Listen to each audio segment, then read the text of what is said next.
My name is Professor Mary Murphy. I'm the head of the Department of Sociology here in Maynooth University. I'm one of the conference organisers. So just wanted to start off by a sincere thank you to everybody who signed up and has supported the event.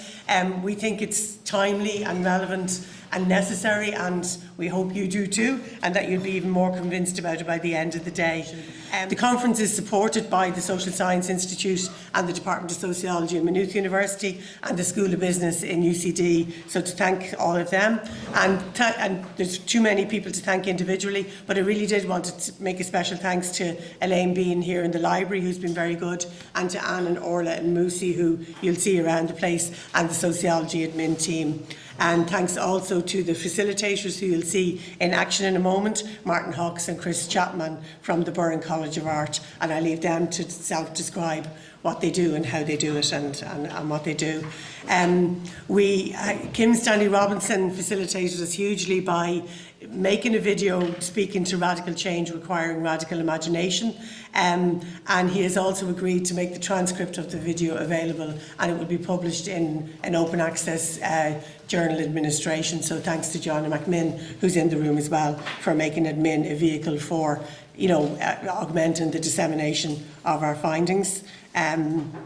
And the session chairs will thank and introduce other contributors. So I just want to finish now by noting, for many people saying, how did this event come about? A lot of people have been asking. And really there was an informal grouping called Futures Forum, which developed as a network after a Futures Thinking event between TCD and UCD in November 2022. And just conversations that arose through informal networking after those events led to a group of people, Donncha Kavanagh in UCD, and Dermot Doherty and Ian Hughes from the Futures Forum, and myself just getting together to develop the idea for today and networking out around it. So we're really pleased. It's a nice networking coming together of public servants, of academics and of civil society, which is what it should be, and we're really pleased with the variety of people that are here today.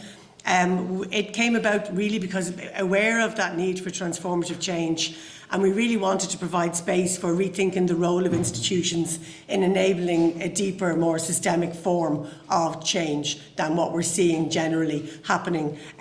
So we've no other agenda with it. We're not trying to push a particular agenda of institutional change. We just thought it was really important to create space for conversation and really to make it a very active conversation, which you'll see in a moment you'll be involved in. So it's really about the opportunity to reflect on the nature of the transformative state that many of us believe is necessary, including maybe new forms of democracy, and we're bringing some international experience into that conversation, particularly through our keynote in Wolfgang Polt, who welcome him there. In the video that Kim Stanley Robinson has, he describes institutions as the clutch between ideas and the actual actions that happen in the world, and reminds us that because we're social creatures that we have to coordinate actions and what the function of institutions is in that respect. And while they're really necessary and important, they can also get quite fixed and stuck. So we need to unstick ourselves to some degree. They can also be a source of inequality with differing power, influence and money across different institutions. So we really want to interrogate all those aspects of it. And we want to really enable ourselves and others to get unstuck and to shake off the institutional inertia that I know a lot of us feel, and I know is around universities as well. So the engagement in the workshops and at the tables will help us through the process to really engage in our own reflection on where we stand in relation to all of this, and as will the workshops on cities, universities and public services. So we do hope as many people stay as long as they can in the spirit intended.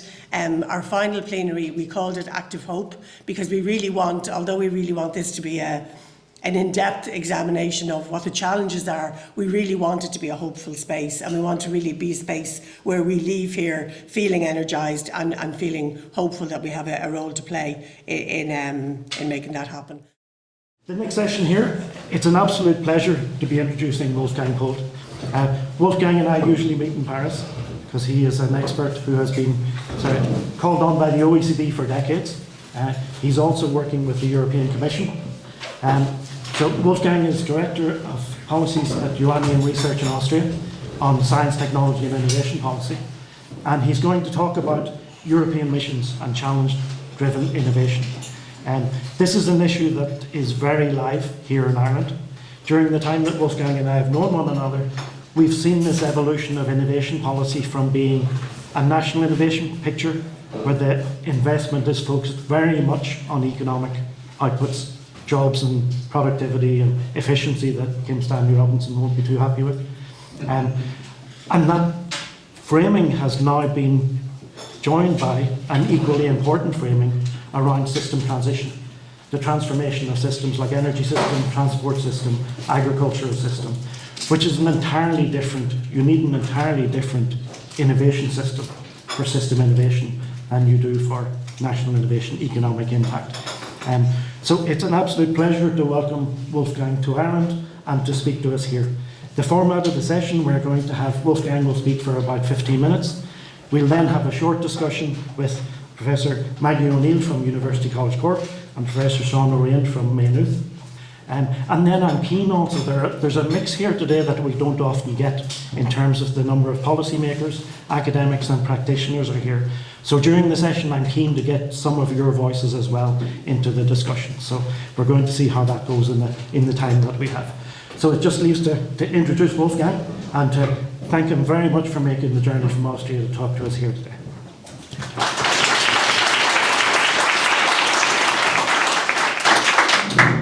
Thank you, Ian. I'm really glad to be here and to join this very inspiring debate. I was even tempted to completely throw away my presentation and directly jump on the presentation we just heard. It was very inspiring, but I have a few issues with it. I would very much like to discuss it. But I'm also tempted to say that now to really something completely different, because what we've heard before in the previous session was a very broad brush picture of the present potential futures. But there was one very important bridge to what I'm going to say.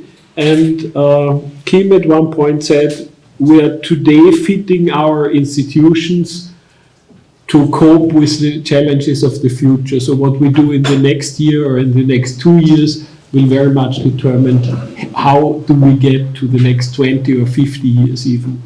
And what I'm going to tell you in hopefully 15 minutes, you give me a sign, is some examples of real world practices where different countries have tried to get institutions transformed, establish new ones to actually cope with the type of policies that we are talking about, transformative ones.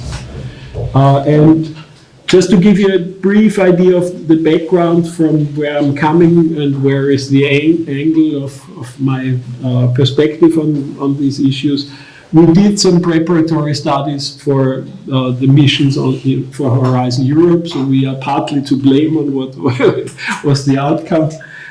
We did a lot of country studies, also for the OECD, and we supported the OECD in an effort that I can highly recommend also to the Irish constituencies. That is a mission action lab where the OECD comes into a country and with the support of national capacities carries out an interaction with all the people concerned with the implementation of the missions. I also had in the past 2 years the pleasure, sometimes it was a pleasure, sometimes it was in fight with the Commission, to coordinate the huge project on transnational cooperation on missions for DG RTD. And we also had and very recently, so we have been given the contract for the next 5 years to support the Austrian implementation of missions by means of a mission support facility, which will support all the different missions, first in the first step the EU missions, probably later on also national ones, with foresight, with monitoring and evaluation, with citizen involvement, or the development of methodology in this way. So that's the background, a bit of what I'm going to say. I think I don't have to go very much into detail about what are the challenges. just highlighting a few of the things that are relevant for designing institutions to meet these challenges. They are all very complex: climate change, technological revolutions like artificial intelligence, or also the demographic changes, you name it. They are of a transformative nature that will and are already changing our societies and the ways of production and living. And the thing is that these challenges meet state capacities that are apparently limited to cope with them. And there are two reasons why these state capacities are limited. The first is, of course, the novelty of problems. If challenges of that sort would have been around, we would have been better in developing institutions. But we also have been de-learning on the side of governments throughout the world, I would say. It started some 40 years ago with the advent of an ideology that would cut state intervention into whatever type, not only the economy, but also in society, to the absolute minimum. And by doing so, a lot of capacities states had were shed. It's one of the examples, a very recent one, by the way, was that the WHO, I think it was in 2020, they always come out with a list of countries that are, a ranking of countries with respect to the preparedness for pandemics. And in 2020, the US was leading this ranking because this 2020 ranking did not take into account that the whole procedure, very well thought out procedure on how public should react to a pandemic. It was a complete handbook and a playbook for all civil actors, was shed just a year before. So here we were. The dismantling of state capacities certainly did play a role in the current challenges that we do have. And then a few years ago, what happened, and I think the famous book by Mariana Mazzucato was quite influential in formulating this explicitly, but also the interim assessment of the previous framework program, resulting in the famous Lamy report, which both pointed to the need to be for government intervention, not only to effect the rate of technological change, but also the direction. And whatever the concrete formulation, the idea of this normative or more directional turn in science, technology, and innovation policy then subsequently proliferated not only on the EU level, but also in the OECD and individual member states. But what this implied, and that is the novelty of the challenge, probably it's multi-level, multi-actor governance that is needed, and it very often involves a whole of government approach or even a whole of society approach. These are huge concepts, they are easily said and very difficult to be implemented, and some of the tedious task to put this into concrete government action, I will allude to. And I think there are very many ways to conceptualize these new policy approaches. One way to go about it was the new mission-oriented policy. It's taking up a topic that was already there in the 1970s. You remember the famous title of the book by Richard Nelson, The Moon and the Ghetto, which starts with the sentence, we can bring a man to the moon, but why can't we solve the problem of the ghetto? And that's basically the problem that we are still facing today. The large societal problems we find difficult to address. Those problems that can be broken down to very clear targets where there is a limited set of actors and where there can be straightforward intervention logics. They are still hard to tackle, but they are manageable.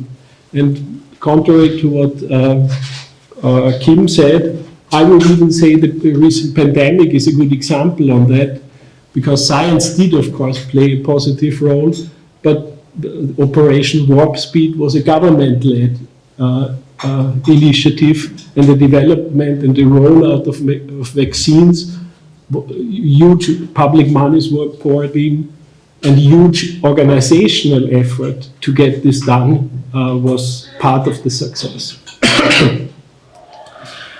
So, I think is just I think the bare minimum, and the academic literature is full of additional descriptions of process qualities that these policy approaches should have in order to successfully address large transformations, insofar as they address multi-level and multi-actor constellations. There is certainly a need for co-creation. That is, it's not the government or any other center which would be able to design a vision, set the goals, and implement it out of one hand, but it needs the buy-in from other sectors, that is business sector, society, science, to cooperate. And I think the currently we observe different configurations in different countries where this co-creation happens, either on the level of visions, or on the level of goal setting, or on the level of implementation, or at all levels. And countries are different in which constellations they choose. Given that transformations are addressing long-term developments, there is a need for a long-term orientation in policy as well. And countries are experimenting with how to get there, because political cycles, election cycles, are way too short to address these long spans that policy needs. So to get stability into the system and stability into the policy processes is of paramount importance. If we would change, if we would one day say, yes, we subscribe to the Paris Agreement, and the next government would say we drop out, and the next after the next would say, no, we are in again, this is apparently not helpful for addressing the goal.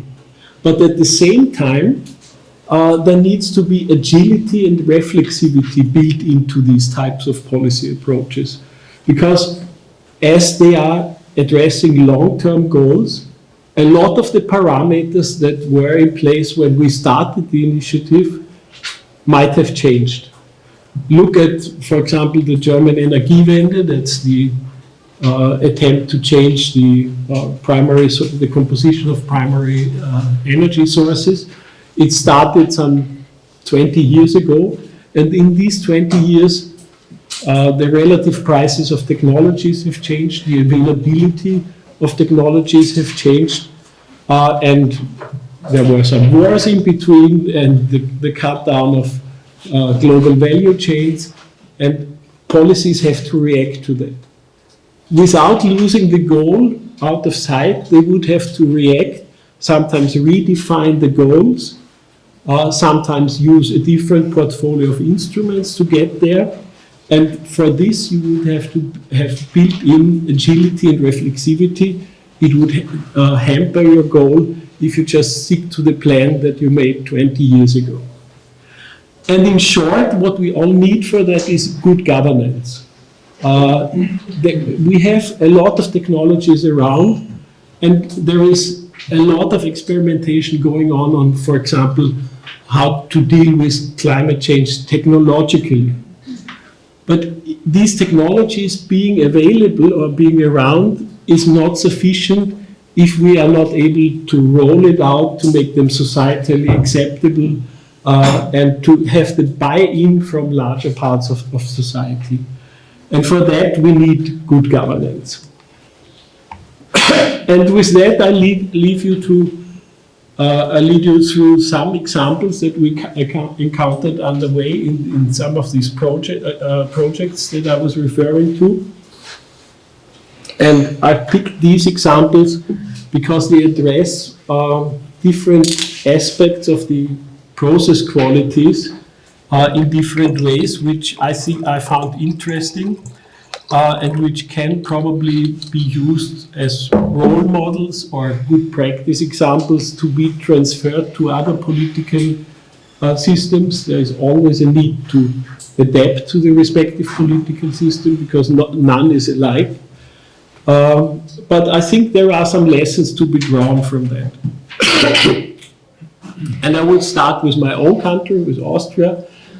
It has been labeled as a role model in setting up governance structures for the implementation of EU missions. And I think to a certain extent this is a justified label, but there are some flaws, as with the other examples, and I will address these. In Austria, when the EU missions were made part of the framework program, the Austrian system, Austria is a small, rather R&D intensive country with a GDP research to GDP ratio of about 3%. But the governance structure was not at all geared towards the type of directionality that you would need in transformative policies. Because basically it was institutional funding of universities and higher education institutions, or level funding of individual researchers, which was based on excellence and not thematically guided. And if you would guide thematically to enterprises, it would not be in a way as to very much define the potential outcome, but rather give a rough orientation. So the system at the starting point was very much bottom up and not very much directional. And I think Austria has managed to get together in answer to the EU missions, and that is the first lesson for some political systems, the impetus has to come from outside. So if there is an overarching entity, an international body that sets a goal which is somehow binding for you, that can have an orientating effect on your research and innovation system. That is, by the way, not only true for Austria, but also for, especially for Eastern European countries, which depend much more than the Austrian system on monies coming from and through the EU channels. And this governance structure was interesting insofar as it kind of installed for the first time in Austria a whole of government approach to defining mission topics in research and innovation, because we had kind of mirror groups for each and every of the 5 EU missions, and in these mirror groups it was represented the ministries, some of which for the first time took place in such efforts, because in Austria the research funding is very much concentrated in 2 ministries, and the other ministries did not have a stake in research and had to be convinced to be part of the process, because they said, research, this is not our camp and we don't know what our role is in that. So the ministries on the level of governance, the agencies, and not only research funding agencies, but also agencies for regional funding or for agriculture, what you have, were brought together in a process which resulted in the formulation of work plans, and the work plans then were brought together in a strategy document which was the basis for the allocation of a joint budget. So they were working towards a joint budget, and the joint budget is a very essential tool for to bring coherence to the whole process. That worked very well, and I think it really made a step forward possible for the governance structures in Austria. The downside of it is that the monies that were originally asked for were not provided, and the sum that was finally allocated was less than half of what was asked for. So we still have a problem of financing. But anyhow, in terms of institutional innovation, this was quite an achievement. Another interesting thing that could be seen in other countries as well is that we try to define policy priorities and actions through the Climate Council. These were 100 randomly selected people, and they were given huge support in terms of process and in terms of scientific input. And the only thing they had to do was to agree on only what was agreed upon by everybody would find its way to a strategy document and to a list of concrete recommendations. And that worked out very well, and it would have been a good practice example because the buy-in from the people who were selected was huge. The learning curve, the whole process happened in the time span of half a year, was very rapid, and the outcomes were stunningly good. The scientists themselves were surprised, and you didn't know that you get this out of such a process. The snag to it was that even before the process started, one of the coalition partners said, well, this is a charge or a challenge for representative democracy, and whatever the outcome will be, we will not use it or listen to it. So much about the limits of such processes, but in all other aspects, save for that one very important one, it can be seen as a very good practice example. Two examples from Sweden. Again, this is a good example of how do you get to implement the mission when you are not supported by your national government. Which happens. A smallish Swedish region, the second smallest, I think, said we would like to be part in 3 missions: the oceans, the cities, and the soil. And we have experience in bringing all the relevant stakeholders together through our smart specialization strategy. So let's incorporate the mission topics into our smart specialization strategies and have the same vehicle working together, and then being a small region where the business sector and the science sector and the society used to work with each other, drew up a program which had a stunning success in terms of selection of projects, in terms of selection of cities or communes, but it was an institutional innovation insofar as it directly went to the European level and it short-circuited the national level. On the national level, though, you have to know probably that Sweden is, contrary to my preconception, not a very strong centralized state.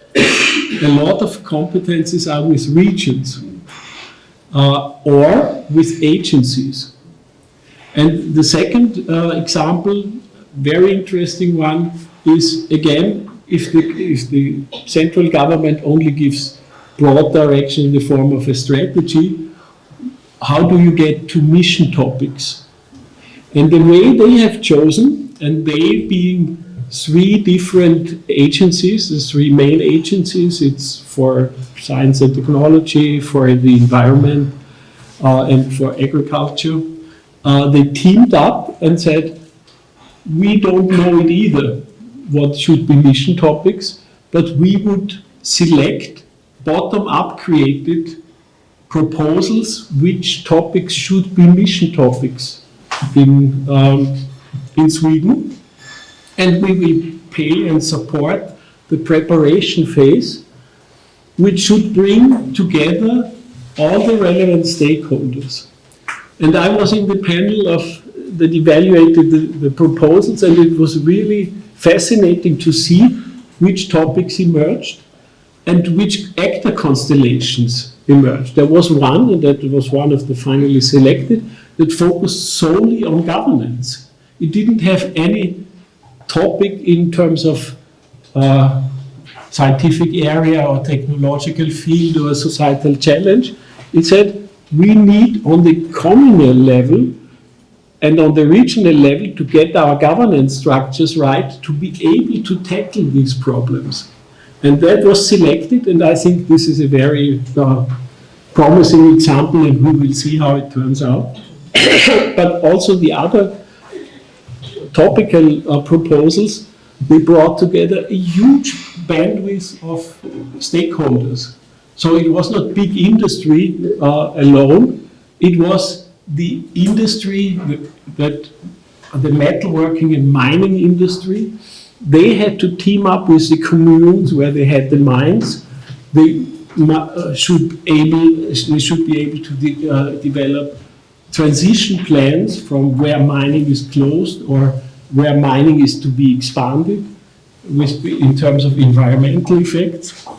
And so this was a very, very interesting experience, and we have to see the outcome, but in terms of process quality, I think this is something to be considered in other contexts as well. And the final example I would like to give, and that is also relates to the question of how topics are chosen, and this is from Finland, where we found in the mutual learning exercise of the European Commission, the example presented that they have an institution where the Prime Minister commissions a foresight study each parliamentary cycle, where major topics are elaborated on what would be the future of Finnish society, Finnish economy, what you have. And this is being done by cross-party working groups, mainly in parliament, but also supported through the ministries. And the idea, and that I found quite fascinating, is that they should complete the work at the end of a parliamentary cycle. So it would be a foresight for the next government. And that kind of, apart from other parts of the Finnish parliamentary culture, which is very consensus-oriented and in this respect probably different from other parliamentary systems, they had an incentive to agree on something because they might be the ones who would have to implement it in the next term. So I think in terms of incentives to come to a joint vision, this is a very intelligent system. The snag here, none of the examples is without limits, of course. Here is that the implementation of this joint vision, of course, then is being subject to the parliamentary haggles that happen. For example, they had demonstrated that they had a very consensually formulated circular economy strategy, which took them 2.5 years to get to an operational program, which was halfway what was envisaged in the foresight process. So that is the limit to it. In the concrete implementation, the joint vision, of course, is eroded and diluted sometimes in the political crossfires, but still a lot survived. And I think this is really a lesson to be learned when we discuss on our parliaments being so divided and we cannot agree on anything. To have a kind of joint vision forming, which you do at the end of a parliamentary cycle. That depends, of course, that you know when the parliamentary cycle ends and there are no snap elections or what you have. But it is a kind of more binding joint vision than you would get otherwise. And I think there are several, much more examples, but I think these are the most interesting ones from which I think many European countries would profit if they looked at that, compared their own challenges and institutional settings, looked into whether they can be adopted or scaled up. And for that type of policy learning, you would have to have or create respective adoption capacities or knowledge infrastructures. And I would finally cite the example of the Austrian mission support facility again.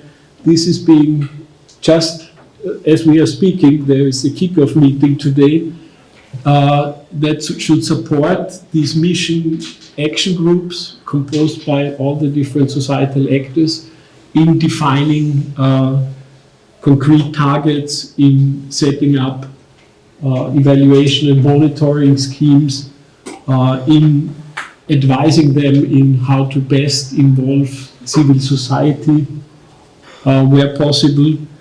And I think that is as I said, it's for 4 years. So it is a long-term frame on which you can rely. And one of the tasks this support facility also has been assigned is international learning. So what I'm doing now is I will be listening to you and to your Irish experiences, and I will feed them back into the Austrian discussions in doing the job of the mission support facility. And with that, I hope I have been too long or short.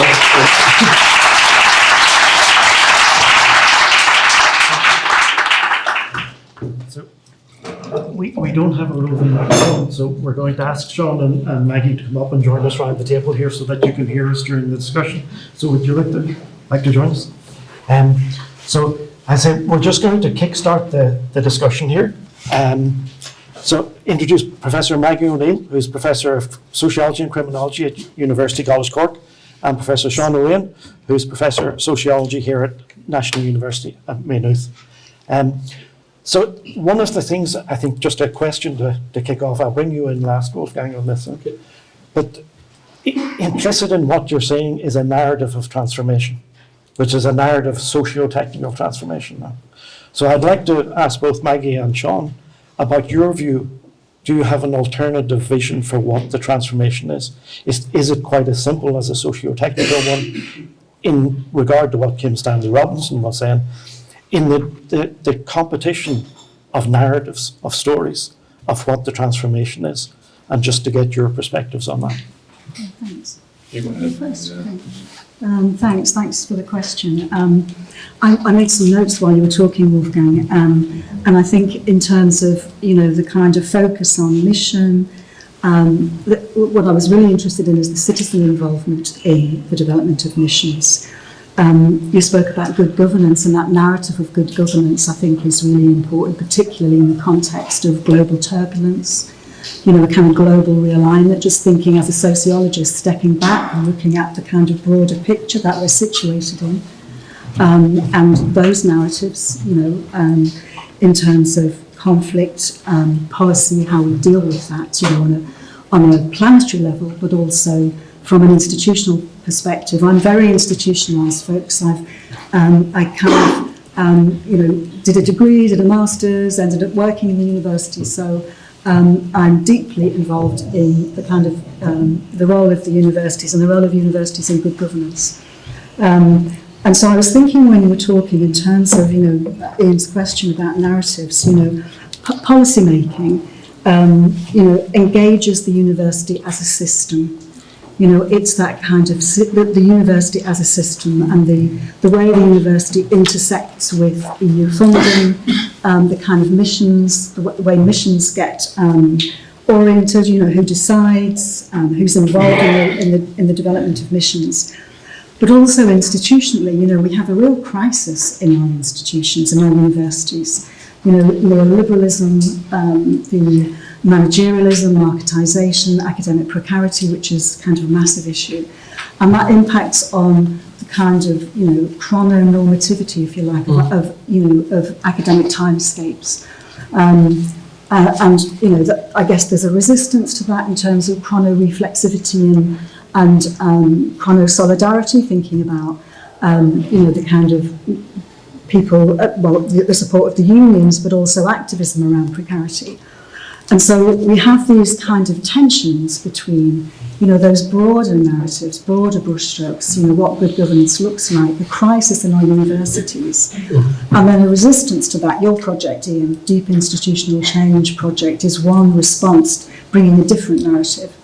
About creativity, the imagination, democracy, what does democracy in action look like, along the lines of important kind of strands, the university being one strand, obviously, because I think you might have said at the start, the university mediates that relationship between ideas and outcomes, action, social change, social transformation. But then, coming back to the funding bodies, the EU Framework 7, the ERC, the missions focus, that kind of it shapes the landscape for research, and it shapes the landscape for social science research. And so it kind of might be great to sort of have a discussion about unpacking that in relation to social science, not just economics and politics, but the social sciences more broadly. Geography, social psychology, sociology, criminology. There has been, I guess, a fragile relationship between the social sciences and EU funding out with economics and politics. And I guess the sort of mission has changed that, the kind of mission focus to a degree, But yes, I'll stop there. Yeah. So, Seán? Yeah, I thought it was very interesting where you started from, the kind of dismantling of capacity over the last 40 years. And I always took the mission approach as being interesting in a way as like, there's a kind of techno-social solution part to it. But it's, to my mind, sneaking in that which cannot speak its name, which is like rebuilding public capacity, basically. Shouldn't be that controversial, but it's obviously outside of the realm of, of the decent and respectable thing to say up until, the pandemic kind of shifted a lot of that discussion. But it is interesting because, so there's this lost state capacity, as you say, and then new challenges, and the two, come together at just the wrong time. And then what has filled the gap? Like, so either financialized solutions, which just haven't worked for 50 years. So, and then now we have the tech solutionism. So I think the missions is interesting because it kind of connects to the tech solutionism in that there's a technological scientific part to it. But it's really important that it kind of builds the institutions and political capacity around it. So I thought that was particularly interesting here, and in a way you could see in the examples that you gave, like they could all go either way on that. They could kind of settle into narrower versions of themselves, thinner versions, where you're just solving, not just, but you're talking about issue X and redesigning this institution and this program and that kind of thing. And that's important, but you know, the bigger thing would be actually building the capacity. You could see that with the Climate Council, or like NESC is interesting from that point of view. There's always a kind of a solution part and a coalition building part as well. And I think that is vitally important, because like the whole far right and populist stuff is really just filling a vacuum, you know. It's like the future has disappeared, you know, for a lot of, you know, it's not that the future looks terrible, it's just there's no concept of where are we going to be in 30 years' time. And now this is all these, you know, so there has to be some kind of building of a vision of the future in a concrete way. So I thought that was really interesting, but I do see with the missions, and I thought your examples were really good, that it could go to a thinner, more technical problem-focused version, or it could broaden out and build capacity. But the big promise of it in a way is that you can build a capacity through addressing the problem. But I think you just kind of need to keep both. I don't know if you can't really build a capacity without addressing the problems. Yeah, So, I think you're spot on, because most countries are trying to do both at the same time. They have to, because they realize that we don't have these capacities, these structures, these governance possibilities developed, and we have to develop it on the way. And that's why the Swedish example is interesting. They have a kind of gate stop in 2 years, where they would look into how far have you come as a consortium of enterprises, communes, universities in building up structures, and how did this work out? And do you have to change the structures for the next 5 years or so? And that I found very interesting. So it's built-in institutional learning that is asked from this consortium. And by the way, I forgot to mention that the program is not funding the research. They are funding the building of coordinating units, that is, of hubs, of institutions that would bring all these actors together. So that's what I found very interesting. That differentiates it very much from the European Union missions, which are still very much, in terms of instruments, very traditionally oriented. And they now are realizing, okay, if we really want to solve the problem of the oceans and the waters and the soil, R&D funding is simply not enough. It's not even, in some instances, the most part of the problem solution. I would even say it would need, in the next round, a completely different governance structure with other DGs in the driver's seat, and R&D playing its part, but not being the starting point. And what you said about universities, we had very interesting discussions. We had several mutual learning events where we invited European university associations, individual universities, and we found a huge gap in perception of the missions as being the paraphrasing of bringing societal challenges into the actions of universities. And the gap was that universities of applied sciences and public research organizations found it very easy to relate to the mission agendas. And research-intensive universities were sometimes very hesitant. They said, oh no, this is against the freedom of science, and this directs where only excellence should be the sole criterion for selecting and funding of projects, while you run the risk of, if you topically determine what the research should be, you run the risk of funding mediocre research or whatever. And I think that's a very bizarre misconception of what missions are about. And I don't know whether these people ever read Pasteur's Quadrant by Donald Stokes, which makes a very convincing case for challenge-driven basic research. And that is exactly the sort of research that could happen in missions, and that no university should shy away from that. But it will be a discussion on how to incentivize also these universities, which, by the way, all have been busy in formulating third mission strategies in the past couple of decades. Let's see how they live up to that. In Austria, we have the idea of making this part of their performance-based funding contracts, which again raises the question then, how do you measure whether they contribute to missions or not? It's a delicate matter of matrix. But likewise, as incentive structures for individual researchers, if you're only measured by the impact points and the number of publications, you don't have a very high incentive to engage into something which probably might ameliorate the soil of your region, but would not find its way into a high impact journal. So I think there is definitely a need to change the individual measurements. Just one before you open up. I think there's also, just thinking also, because I'm thinking at the level of the university, obviously having been so embedded and entrenched, maybe.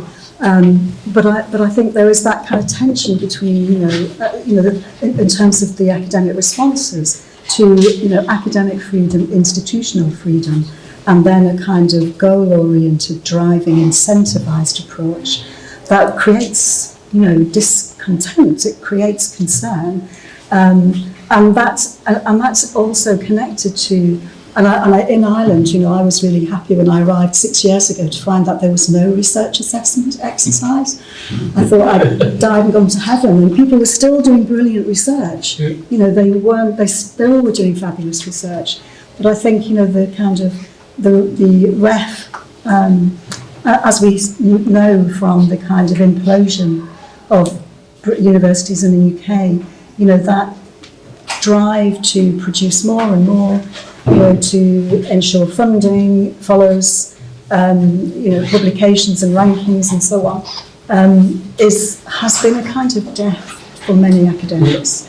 And we see the hollowing out of the social sciences and humanities. These very disciplines, that are interdisciplinary, that really give us hope, active hope, I think, for creative imaginaries, but actionary creative imaginaries in collaboration with other disciplines. Transdisciplinary, interdisciplinary has to be the way we go.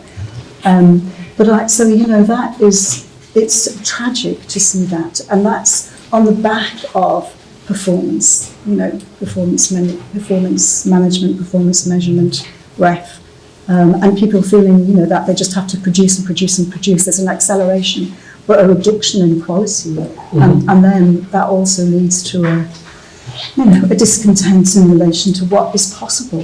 So people leave, they get sick, or they're sacked, they're made redundant. Yeah, but on the other hand, sorry, just one sentence. I met the new rector of the Technical University of Eindhoven, and she is a firm believer in missions. And she said, this is a way of sense making for our students. You are not only studying microelectronics for the sake of improving integrated circuits, but if you do so, you raise the energy efficiency. Myself being an economist, I would have an argument with Kim's rejection of efficiency as a meaningful concept, but anyhow, it's sense making for them. We are doing something for the digital transformation as well as for the ecological transformation. It's not only the technology that we're doing here. And social justice has to be at the heart of that, I think, also. That's the point I was going to make. I do want to bring in some people from the floor, but that idea of narrative, if you look at different parts of the Commission and what they're saying, so you've got the missions that are framed largely socio-technical, although there are parts of it, Bauhaus and different parts of it, that do allude to it happening within a larger context. But if you look at the foresight reports, yeah, so the last year's foresight report from within the commission had done this foresight, and they're situated at three levels. They're situated at the level of the nation state, where the big part of the activity is about industrial restructuring. It's about the socio-technical transformations in energy and transport and agriculture. The second level is geopolitical, that this is happening within the context of geopolitical fracturing, about reshoring for green reasons as well as for political reasons. And then the third level they look at is in terms of social contract, that the social contract is broken down in terms of democracy and what citizens. But that social contract, it sounds like an airy concept, but a new social contract actually entails a deep restructuring of existing economic, political, environmental, technological systems. That contract demands a restructuring. Yeah? But I think those things those conversations are happening within the commission in different levels, and they don't connect up. And they don't filter down to national level in a connected way. That's true, absolutely. And I think that some member states are way ahead in thinking of the Commission. And also I've given some examples where I think the type of institution building is much more advanced than is to be had on the European level. We want to hear about them. I want to bring in a few. I know there are some people I want to call on, just because I know Jerry Clabby's here from Department of Environment and Climate, who's very active in the Climate and Cities Mission. So also, I think Seán O'Fallon is here, is active in research for policy. In SFI, we have Lisa Higgins and Ruth Freeman, who are driving the Challenge Fund, which is Ireland's pretty much our only specific challenge driven. So just for those three individuals, if you would like just to invite you to say something in terms of response to what you're hearing. Ruth, again. Thanks very much, Ian. Thank you. As you say, we are in SFI delivering Lisa and her team the National Challenge Fund, which is an EU-funded programme which invites research teams to come together in a transdisciplinary, interdisciplinary way, and to bring those who are not active researchers also into those teams to look at specific missions. And some of those are quite specific, some of them are quite broad, but they all sit under digital transformation and the green transition. I mean, we don't have a lot of time, but I suppose I would see those as being very firmly built on deep discipline expertise also. So they can't exist in isolation. They require a huge breadth of inputs, and that's really what we're trying to do. Now, it's always easier to go and ask the government for money for specific things where you're hoping to try and address challenges and problems. But I think for us, the other side of that is that doesn't work if you don't have the people there in the system that have the deep expertise that can come to the problem.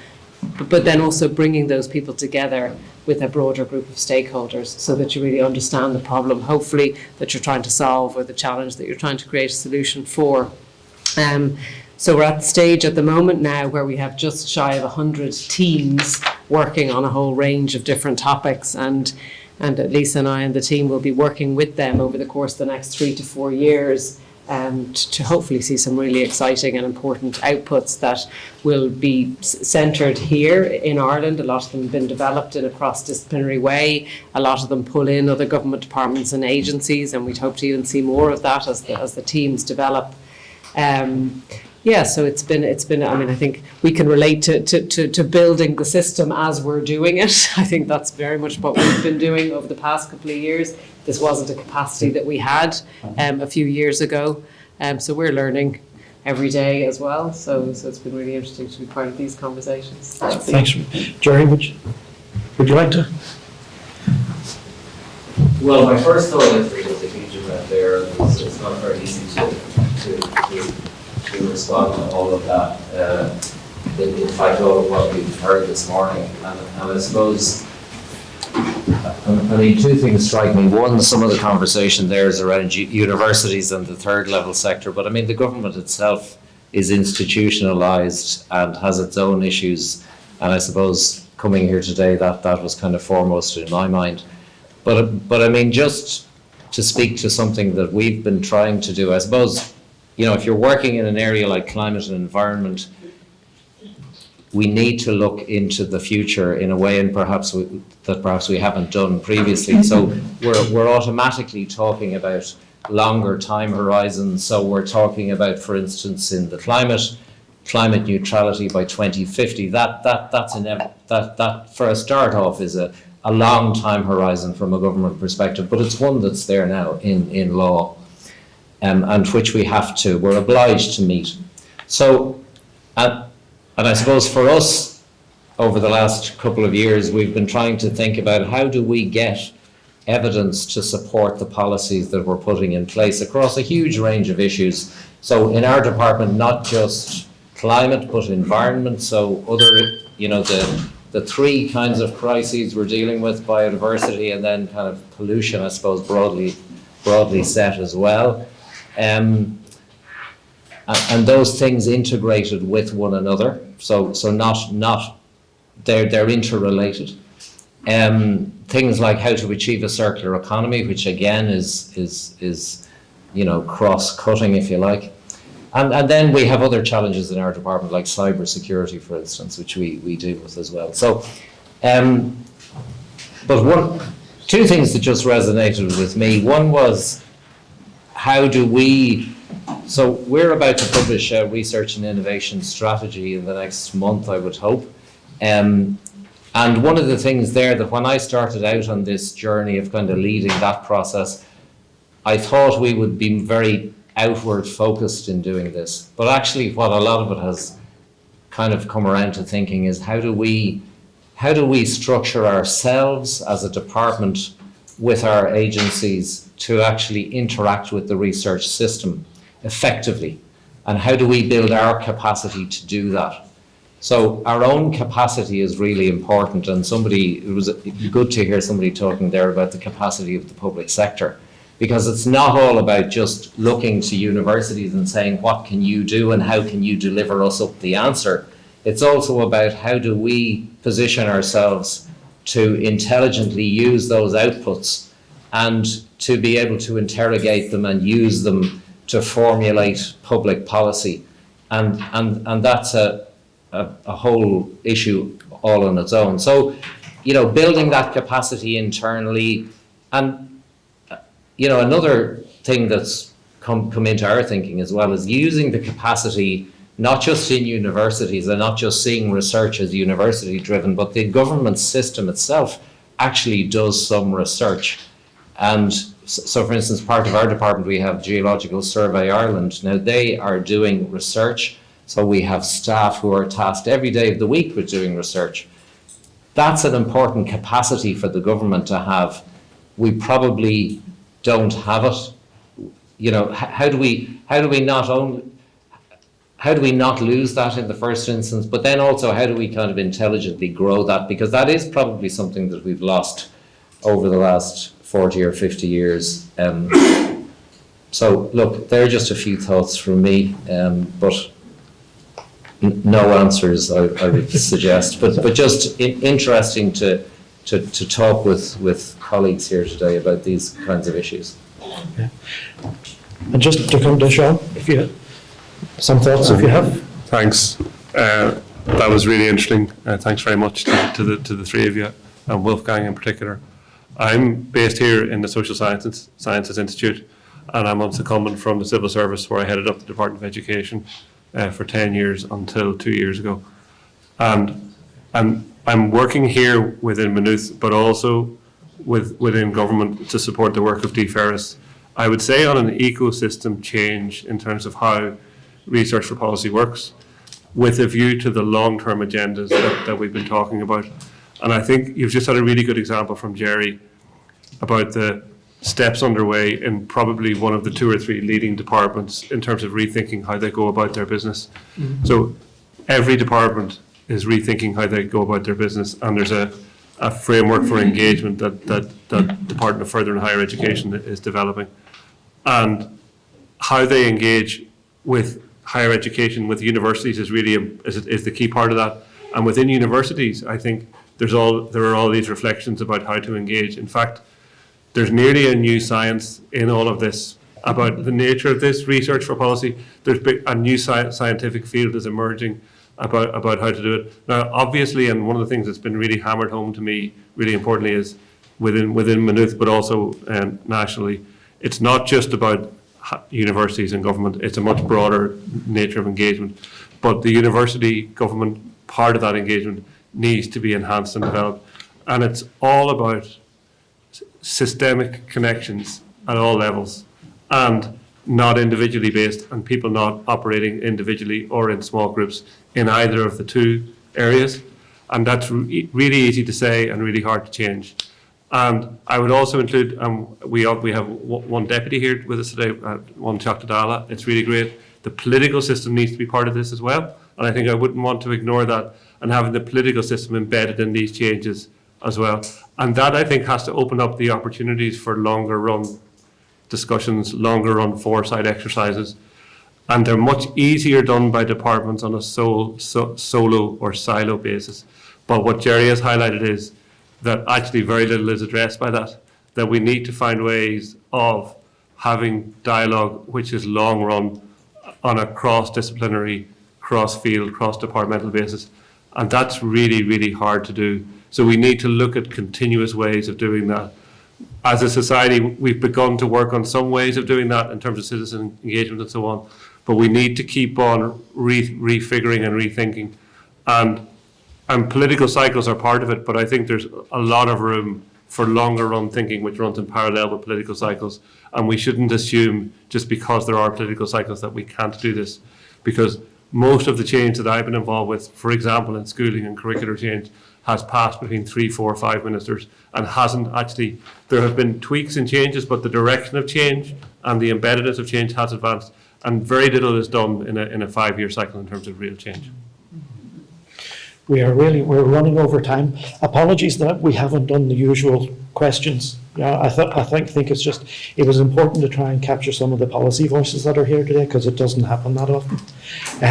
So just, Wolfgang, if you have any closing thoughts. Well, I just would underline what has been said by Gary. I think it's so much dependent on capacity. I think we have to rebuild state competence and state capacity. We have a running joke from the Austrian exercise in building up these mission action groups. There have been people sitting in which have 5 hours per week to work on the mission. And we were saying that you will not solve the problems of the earth with 6 of a full-time equivalent. And that is really a serious issue, even in countries which have very thoughtfully designed governance structures. Its capacity, and not only in man or woman power quantitatively, but part of this mission support facility has also been, one of the tasks is to build up courses, trainings, and knowledge dissemination also from international sources to bring to the Austrian civil servants and have them ideas based on this international comparison. And I think that's of utmost importance. I think we have to re-empower ourselves as societies by strengthening capacity of state to give this direction and to implement it. So hopefully this session gives us an opportunity for further discussion during the day, and hopefully also for continued connection after the conference. So just to thank Wolfgang, Maggie and Seán. Thank you.